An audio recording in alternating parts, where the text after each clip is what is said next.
Remember we started with a story? So now we need to turn this song into a structure. And in this structure, we're going to tell that story. The reason why sometimes you've got a whole lot of sounds which should actually sound nice, but it's not going anywhere because there's no structure. So this structure will tell the story. How to create a structure is you go to the top of your screen.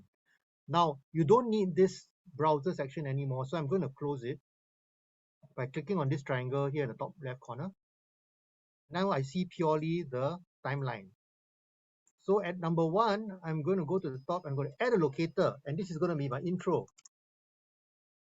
8 bars later, at number 9, I'm going to add another locator, and I'm going to call this my maybe verse 1. You could call it anything you like, part 1 or whatever, because it depends on your form of music. If you are making a dance track, you would do build, drop, breakdown.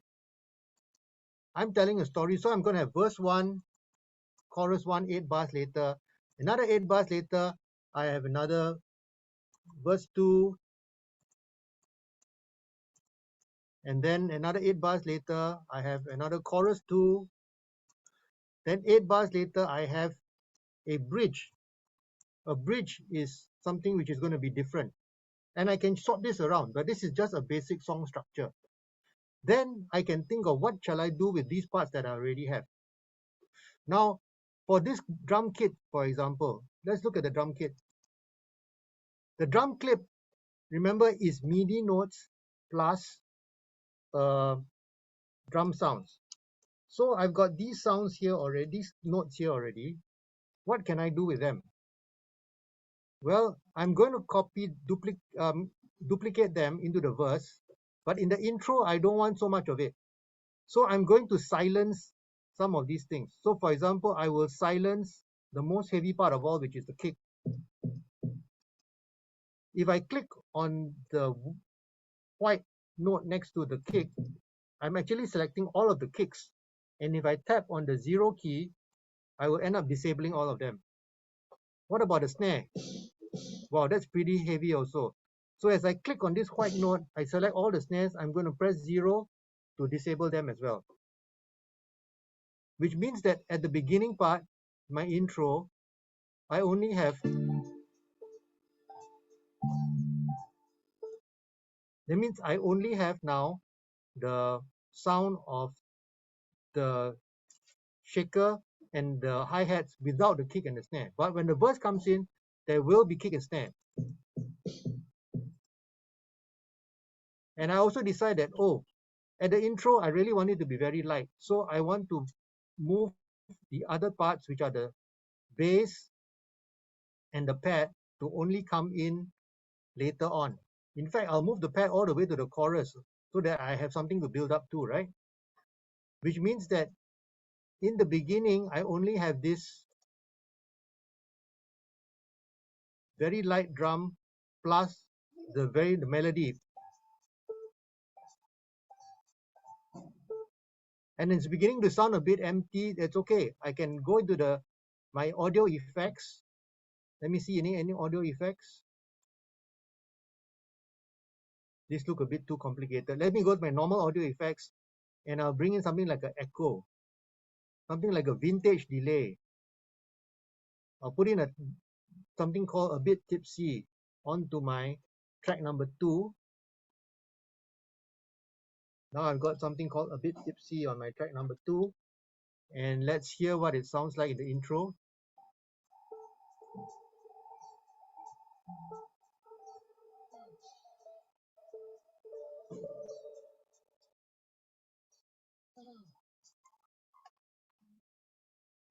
Yeah, so I've got an interesting thing there.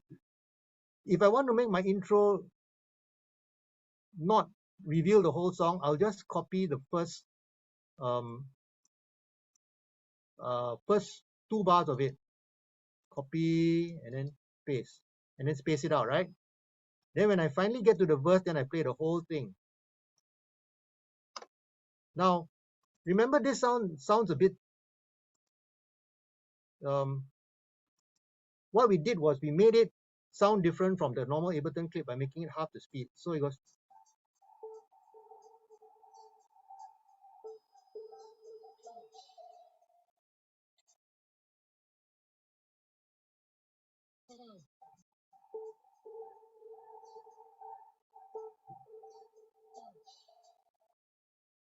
Now the verse comes in and the bass is there. Oh, sorry, I looped it.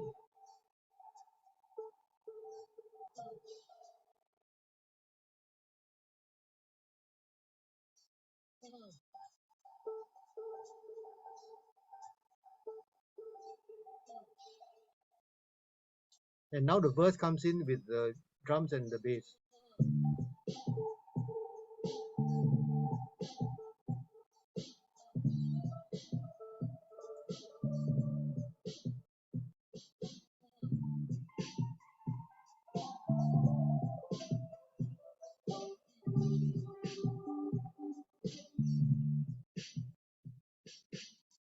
Now I reach the chorus, and in the chorus, I'm going to continue having the bass.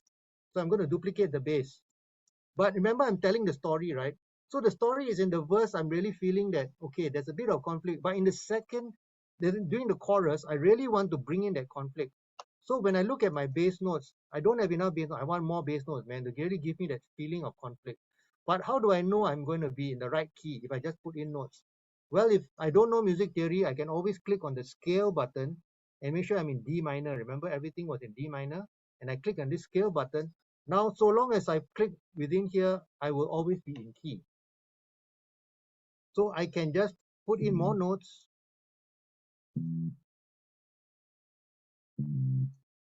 And I haven't actually figured out what this would actually sound like, right? But hopefully it sounds correct because they'll be in key.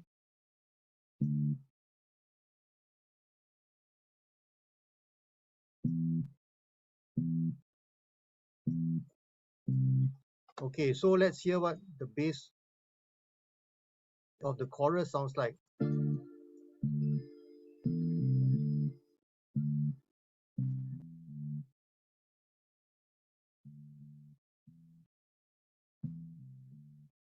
And that pad is there to make it sound heavier. The one in orange is there to make it sound heavier. What about my melody? I want to change my melody, but I don't want to change it too much. So I'm going to duplicate it. And this is where I want to now make it play faster, right? Because I want to intensify. How do I make it play faster?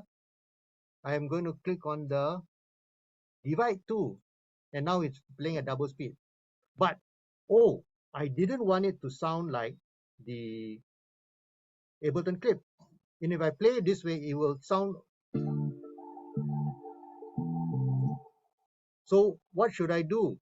I can actually highlight certain parts of it, and then there's this button here called reverse. You reverse the order of the notes. The second half I will invert. Then I can, in the middle of the invert, I can reverse again. I've now basically scrambled the order. So for this, now the chorus sounds like.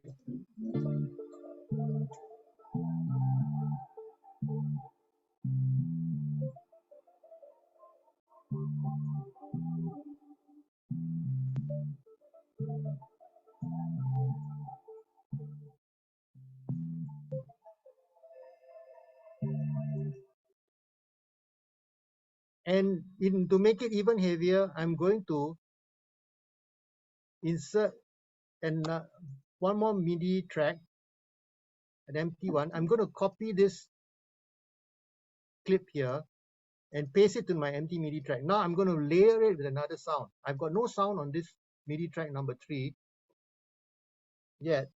So let me find a sound that from the pack called Chop and Swing. One of the sounds, maybe a bit more aggressive.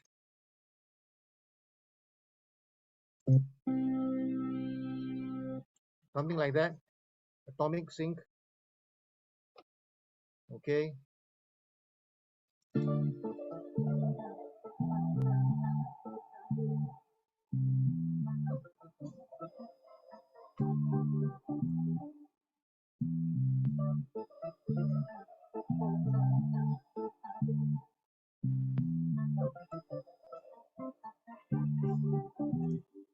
Also, I need my drums to be there, right? So I'm going to duplicate my drums. And now my drums, I want them to be heavier. So I'm going to be adding in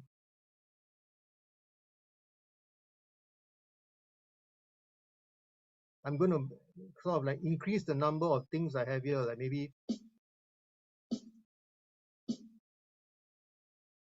I can always highlight the kick instead of don't deactivate. Oh, I know, I can actually add in more kicks up here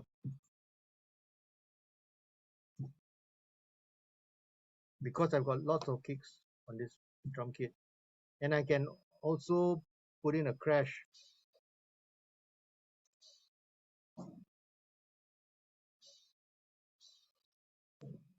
And I can also put in a step on the wrong key. I can also put in more notes on a hi-hat.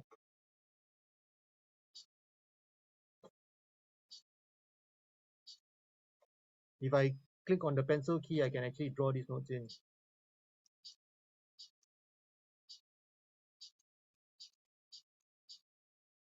So my chorus will sound more intense.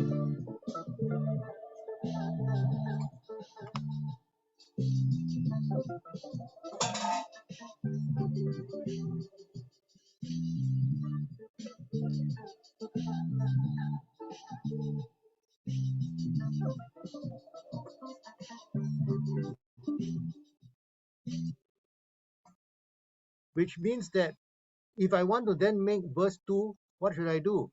I will copy from verse 1 and paste into verse 2. Copy from verse 1 and paste into verse 2. This is because we need to respect that we are telling the story. The story has ups and downs, right?